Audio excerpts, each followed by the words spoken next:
Hello everybody out there in the bookverse, it's Stephanie, and today I am back with the end of year book tag. Now I know most people have already done this book tag probably back in September or really early October. I'm a little late to the game, which I count myself in good company because Lala just posted her video as well. So I feel pretty good about myself, but I decided I wanted to do this tag in place of a November TBR because I have already gone over the majority of the books that it would be on my November TBR anyways in my Newts readathon video. So I thought this would be a fun tag to kind of get myself wrapped up to the end of the year, show what are really important for me to read before the end of the year and some things that I'm extremely excited for. So I'm going to try to make this video fairly short, but here we go with the end of the year book tag. The first question is, are there any books that you've started this year that you want to finish before the end of the year? And this book I really have to finish. I am so excited for it, and that is Ninth House by Leigh Bardugo. I started it just a little bit ago and I put it down because I got sick, and it's just a pretty dense book. It's exciting and fun, and I really want to keep reading it, but when I'm sick I need a little bit of a gentler book, an easier book, and so I ended up putting this one down for a little while, and I want to pick it up. I just have to finish this book before the end of the year. The next question is, do you have an autumnal book to transition into the end of the year? And for this one, I have decided I'm not even going to go with autumnal because it's currently snowing outside. We kind of are done with autumn and onto winter, so I decided to pick a book that I felt like might transition me into wintertime. And for that one, I went with A Winter's Promise. I don't actually know if this one's about winter. It could be about anything, but it's blue. It's kind of this like cool, cold blue. It has the white in there, and it has the word winter in the title. So this is going to be my transition book from autumn into winter. The third question is there a new release you're still waiting for? And the answer to that is most definitely yes. I am extremely excited about a book that is still going to be coming out this year. It's coming out in November. I believe the exact date is November 15th. I could be wrong. I will put the date on here if I am wrong, just so you know. But it is the conclusion to the Cruel Prince and Wicked King, the Folk of the Air trilogy, and that is The Queen of Nothing. I've already pre-ordered this book. I have my Fairy Loot special edition coming, and so I'm very excited for that book. I want to see all the awesome merch that I get in the box with it as well, and I think that this is going to be a great conclusion to the trilogy. I have very high hopes for that book. The next prompt is, what are 3 books you want to read before the end of the year?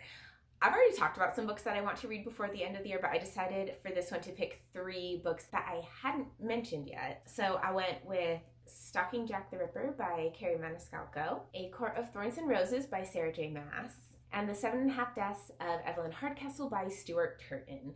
These are all books that are on my TBR before the end of the year and will be fulfilling prompts for my Newts and Owls for catching up on my magical readathon because I still haven't done it. I'm working on it, guys. I'm going to do it by the end of the year. It's going to happen. The next prompt is there a book you think could still shock you and become your favorite book of the year?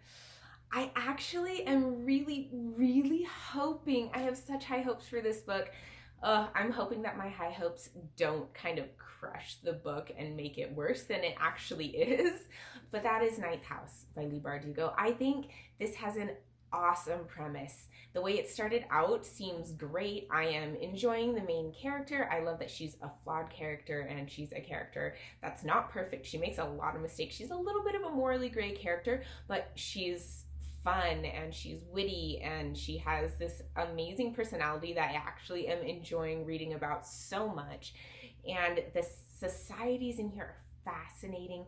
The magic system is amazing. I'm really liking this book so far, and I think it could potentially become at least one of my favorites for this year, depending on how it keeps going and how it ends. The final question for this tag is, have you already started making reading plans for 2020? And the answer to that is 100% yes. I have started making reading plans for 2020 probably about 6 months ago when I started planning out the rest of my TBR for the rest of the year, because I have so many books that I want to read and I don't have enough time. So we're already starting to spill over into 2020. One of the first series that I want to get to is actually the Diviners series, because I know that the final book is coming out in January and I would love to be able to read it when it comes out along with everyone else.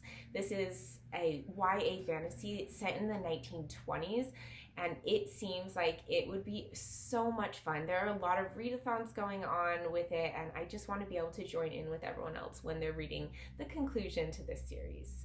Another series that I really need to get to that I should have probably gotten to before is The Raven Cycle. The books in it are The Raven Boys, The Dream Thieves, Blue Lily, Lily Blue, and The Raven King. This is a very popular series. It's liked by a lot of people out there. I know that Lala says it is one of her favorite series of all time, which is high recommendation because I think she has good taste. And also, I should have done a little more research into this book, but I pre-ordered Call Down the Hawk, and I did not know that it was actually kind of a companion-ish novel series to The Raven Cycle. So I kind of need to read The Raven Cycle before I can read Call Down the Hawk. So that is going to be happening sometime early in 2020 as well. Also on my list of things that I need to catch up on, which is ridiculously long if you haven't noticed, is Cassandra Clare. She comes out with new books all the time. She is so loved in BookTube. Like, her books are everywhere. So many people say that this series in particular is their favorite of all time, and I need to get into it. I need to know what's going on in these worlds. I want to be able to join in the conversation. That is the whole point of me starting this channel, is that I can be a part of this community, and I feel like this is almost a prerequisite to being a part of this community, along with maybe Harry Potter. I need to jump into these. It's a huge task to undertake, but I really want to do it. I am especially excited to get to these books. I mean, these covers are beautiful. I'm a sucker for covers, and it's gonna have to happen in 2020. I cannot put it off any longer. Also, I'm really excited for some readathons that are gonna be happening in 2020. I'm of course excited for the Magical Readathon. It started in 2018, and I have missed out. I'm catching up right now, but I want to be able to do the Magical Readathon along with everybody else in 2020.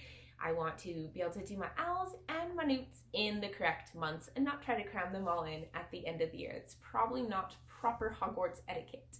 Hermione would not approve. Also, I would really like to do Spookathon next year. I was going to join in it this year, but I just couldn't make it work with trying to fit in the rest of the books I needed to read for to catch up on the Magical Readathon. So I wasn't able to do Spookathon this year, and I would like to do it next year. It's a readathon that is hosted by BooksandLala. I'll link her down below because I've mentioned her a couple times as I've been doing this video, so I'll link her channel down below so you can go check her out. She's very funny. I love watching her. I heard someone mention, and I haven't done research into it yet, but I hear say that there is potentially some sort of a Middle Earth readathon that goes on in either March or May. I'm not positive which one, and I want to join in with that because my husband and I have decided we're going to read The Hobbit together. We don't tend to successfully read books together all that often, so we are going to be reading The Hobbit together, and then we want to read The Lord of the Rings together as well. So if I can throw that in the same time as everyone else is reading them, that would be really fun. Also, I potentially would like to host my own readathon. I don't have very many subscribers or people who watch my videos right now, but I just think it would be so much fun to be able to come up with prompts myself, come up with a specific type of readathon. So that's potentially in the works for 2020 as well. We'll see. And that is it for my end of year book tag. If you liked this video, remember to give it a thumbs up and subscribe down below or on one of the sides, whichever side the little circle with my face pops up on, you can click there as well. Thank you guys so much for watching, and I will see you in my next video. Bye.